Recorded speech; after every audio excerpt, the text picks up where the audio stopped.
बहन बनी पड़ोसन। अनीता, मैंने पेंटर और प्लम्बर को काम समझा दिया है। उनका काम हो जाए तो काम वाली बाई को ले जाकर सफाई करवा देना। बेवजह काम बढ़ गया। क्या जरूरत थी विनीता को यहाँ पड़ोस का घर दिलाने की? अरे तुम्हारी छोटी बहन है, अब वो इस शहर में शिफ्ट हो रही है तो मैंने सोचा कि उसकी मदद कर दूं। अरे तो कर देते ना मदद, लेकिन पड़ोस का घर ही क्यों? इसमें क्या हुआ मम्मी? मौसी और मौसा जी पास रहेंगे तो कितना मजा आएगा। अरे चुप कर चिंकी, कुछ भी बोलती है। जा अपना होमवर्क कर। अनीता की छोटी बहन विनीता के पति विकास का ट्रांसफर अनीता के शहर में हो गया था और अनीता के पति अमर ने अपने पड़ोस का घर किराए पर ले लिया। लेकिन अपनी छोटी बहन के पड़ोसन बनने पर अनीता खुश नहीं थी। मम्मी पापा देखो मौसी आ गई। आप दोनों को आने में कोई परेशानी तो नहीं हुई? नहीं, हम तो आराम से आ गए। मुश्किल तो मुझे हुई। घर इतना गंदा था कि काम वाली देख के ही भागी। मुझे ही पूरी सफाई करनी पड़ी। थैंक यू दीदी। कैसी हो तुम? अभी तक तो ठीक थी, आगे का पता नहीं। तुम ये सब छोड़ो और खाने की तैयारी करो। ये लोग इतना लंबा सफर करके आए हैं। नहीं जीजू, बाहर से ही मंगवा लेते हैं। दीदी पहले ही थकी हुई है ना, ऊपर से इतने लोगों का खाना बनवा कर उन्हें परेशान मत करो। परेशान तो होना ही पड़ेगा ना, वरना सब कहेंगे कि छोटी बहन और जमाई को खाना तक नहीं खिलाया। मुझे नहीं चाहिए ये बदनामी। बनाती हूँ सबका खाना। चलो मैं भी तुम्हारी मदद करती हूँ दीदी। विनीता जितने प्यार से बर्ताव करती, अनीता उस पर उतनी ज्यादा चिढ़ती। अमर और अनीता लिविंग रूम में बैठे थे और तभी विनीता आती है। दीदी, जीजू। अरे विनीता, आओ आओ। क्या हुआ? क्या काम पड़ गया अब? काम कुछ नहीं है दीदी, मैंने आस पड़ोस की लेडीज को चाय पर बुलाया है। नई जगह पर नए दोस्त भी तो बनाने पड़ेंगे ना, तुम भी आ जाना दीदी। मेरे पास इतनी फुर्सत नहीं होती। अरे सारा काम तो निपट गया है ना तुम्हारा, चली जाओ ना। तुम चुप रहो जी, तुम्हें क्या पता घर में कितने काम होते हैं। मैं नहीं आ पाऊंगी। ठीक है दीदी, फिर भी कोशिश करना। देखा, ये इसके बचपन की आदत है। आते ही मेरे दोस्तों को मुझसे छीनना शुरू कर दिया इसने। ये क्या कह रही हो तुम? अब वो यहाँ रहने आई है तो पड़ोसियों से दोस्ती तो करेगी ना। तुम नहीं जानते उसे। बचपन से उसने मेरे दोस्त, परिवार, मेरे खिलौने सब कुछ छीना है। एक दिन 4 बजे का कह के गई थी, पता नहीं कहाँ रह गई ये लड़की। 6 बज गए हैं। अपने दोस्तों के साथ होगी, आ जाएगी। इतनी देर कभी नहीं होती उसे। तभी चिंकी आती है। चिंकी आ गई बेटा। कहाँ रह गई थी तू? मम्मी, मैं वो विनीता मौसी के घर पर थी। देखो मौसी ने मुझे कितने सारे टॉयज दिए हैं। क्या? मैं यहाँ चिंता में मरी जा रही हूँ और तू उस विनीता के साथ खेल रही थी? फेंक ये खिलौने, फेंक और जा कमरे में जाकर पढ़ाई कर। आप गंदी हो। विनीता मौसी तो मुझे कभी नहीं डांटती। इतना क्यों डांट दिया बच्ची को? क्यों डांटा? देखा ना तुमने, ये विनीता अब मेरी बच्ची को भी मुझसे दूर कर रही है।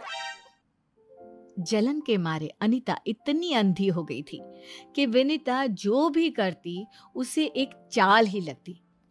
विनीता कुछ ना भी करती फिर भी वो उससे लड़ने के बहाने ढूंढने लगती। ये देखो, अपने घर का कचरा मेरे घर के सामने फेंक दिया। अरे सुबह सुबह क्यों चिल्ला रही हो इतना? मैंने कहा था ना, ये विनीता मुझे परेशान करने का एक भी मौका नहीं छोड़ती। देखो, अपने घर का सारा कचरा हमारे घर के सामने जमा कर दिया इसने। तभी विनीता और विकास बाहर आते हैं। क्या हो गया दीदी? ओहो, मासूमियत तो देखो इसकी, जैसे कुछ पता ही नहीं। मैं समझी नहीं दीदी। अरे ये तेरे घर का कचरा तूने मेरे घर के सामने क्यों फेंक दिया? नहीं दीदी, मैंने तो नहीं फेंका। झूठ मत बोल, हम दोनों के ही घर हैं आसपास, तो और तो कोई आएगा नहीं ना कचरा डालने के लिए। विनीता सच कह रही है दीदी, वो सुबह से बाहर ही नहीं आई। आप बीच में मत बोलिए दामाद जी, आपको नहीं पता बचपन से ही मुझे परेशान करके इसे बहुत मजा आता है। ये क्या बकवास कर रही हो? कहाँ की बात कहाँ ले जा रही हो? तो इससे पूछो ना, इसने कचरा क्यों फेंका? अरे वो कह रही है ना कि उसने कचरा नहीं फेंका, तो बात खत्म। विनीता, तुझे क्या दुश्मनी है मुझसे? पहले मेरी सहेलियां, मेरी बच्ची और अब मेरे पति को भी मेरे खिलाफ कर दिया। अरे चाहती क्या है तू? कैसी बात कर रही हो दीदी? मैं ऐसा क्यों करूंगी? क्यों करती है वही तो समझ में नहीं आ रहा। बचपन में भी माँ और बाबूजी भी हमेशा तेरे गुण गाते रहते थे, पड़ोसी भी, स्कूल में टीचर भी, सब मुझे तेरे नाम के ताने मारते। यहाँ तक कि मेरे कॉलेज के दोस्तों को भी तूने मुझसे छीन लिया और वो तेरे दोस्त बन गए। मैंने सोचा था शादी के बाद तुझसे पीछा छूट जाएगा, लेकिन तू यहाँ भी आ गई, मेरी नई जिंदगी मुझसे छीनने के लिए ना। जो मुंह में आ रहा है बके चली जा रही हो तुम, चुप हो जाओ। नहीं जीजू, दीदी को बोलने दीजिए। बचपन से इसके मन में ये गलत फहमी है। मैं भी तो सुनूं कि जिस बहन से मैं इतना प्यार करती हूँ वो मेरे बारे में क्या सोचती है। गलतफहमी आज सच में बदल गई है ना? ये कचरा इस बात का सबूत है कि विनीता मुझे परेशान करना चाहती है। अरे भाभी जी माफ कीजिएगा, ये कचरा यहाँ छोड़कर चला गया मैं। क्या मतलब?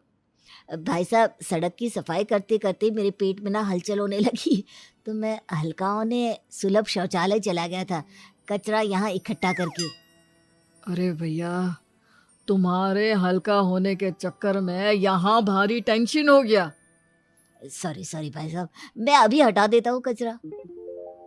अब बोलो अनीता, क्या कहना है तुम्हें अपने सबूत के बारे में? एक बार मैं गलत हो सकती हूँ, लेकिन बचपन से जो कुछ किया है इसने, उसका क्या? विनीता, विकास, इसका ना दिमाग खराब हो गया है। मैं तुम दोनों से माफी मांगता हूँ अनीता की तरफ से। नहीं जीजू, आप माफ़ी मत मांगिए। जब मेरी बहन ही नहीं चाहती कि मैं यहाँ रहूं तो हम यहाँ से चले जाएंगे। हाँ, इतने अपमान के बाद हम यहाँ नहीं रह सकते। दीदी, बस 1 महीना और एडजस्ट कर लो। अगले महीने की 1 तारीख को हम यहाँ से चले जाएंगे। मुझे तो समझ में नहीं आता कि तुम्हारे मन में इतना जहर क्यों भर गया है विनीता के लिए। जहर तो उसने भरा है मेरी जिंदगी में, मेरे अपनों को मेरे खिलाफ करके। कोई तुम्हारे खिलाफ नहीं है अनीता। हाँ, सब उसके दोस्त बन जाते हैं क्योंकि वो दिल की बहुत अच्छी है, और तुम जलती हो, उसकी बुराई करती हो, इसलिए सब तुमसे कतराते हैं। देखो, आज तुम्हारी इसी जलन की वजह से वो लोग यहां से जा रहे हैं घर छोड़कर। अभी तुम पर उसका जादू चढ़ा हुआ है ना, एक बार वो चली जाए तो सब ठीक हो जाएगा। गलत साबित होने के बाद भी अनीता के मन में विनीता के लिए जहर कम नहीं हुआ। वो तो बस खुश थी कि अनीता कुछ ही दिनों में वहां से चली जाएगी।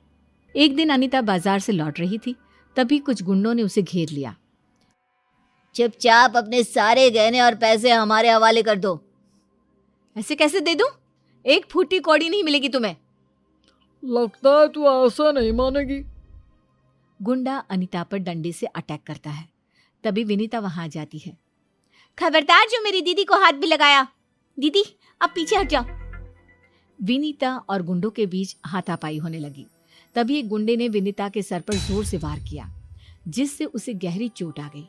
इतने में लोग जमा हो गए तो गुंडे वहां से भाग गए। विनीता, ये क्या किया तूने? अरे कोई एम्बुलेंस बुलाओ जल्दी। कैसे हुआ ये सब? मैं बाजार से लौट रही थी, तब कुछ गुंडों ने मुझ पर हमला कर दिया। विनीता ने मुझे बचाया और उसी में उसे चोट लग गई। अब कैसी है विनीता? बेहोश है, डॉक्टर इलाज कर रहे हैं। डॉक्टर साहब, मेरी बहन ठीक हो जाएगी ना? घबराने की कोई बात नहीं है, पेशेंट को होश आ गया है, आप उनसे मिल सकते हैं। विनीता, विनीता, तुझे क्या जरूरत थी ऐसा करने की? तुझे कुछ हो जाता तो?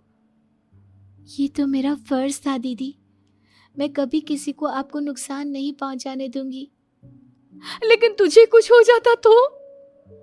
आप मेरे लिए खुद से भी बढ़कर हो दीदी। मैं आपसे बहुत प्यार करती हूँ। सुन रही हो अनीता, इसी बहन के लिए तुम्हारे दिल में इतनी कड़वाहट है, जिसने आज तुम्हारी जान बचाई। हाँ, आज समझ में आ रहा है कि मेरी आंखों पर जलन की पट्टी बंधी थी। मैंने इतनी प्यार करने वाली बहन से नफरत की। मैं तो तुम दोनों से माफी मांगने के लायक भी नहीं हूँ। फिर भी दामाद जी, विनीता, हो सके तो मुझे माफ कर दो। अरे अरे दीदी, आप बड़ी हैं, आप माफी मत मांगिए। मैं और विनीता आपको परेशान करने के बारे में सोच भी नहीं सकते। हमने दूसरा घर भी देख लिया है दीदी। नहीं नहीं नहीं, तुम दोनों कहीं नहीं जाओगे। बचपन से आज तक मैंने जितनी गलतियां की हैं, अब तो वक्त है उन्हें सुधारने का। अब मैं अपनी छोटी बहन को बहुत लाड करूंगी।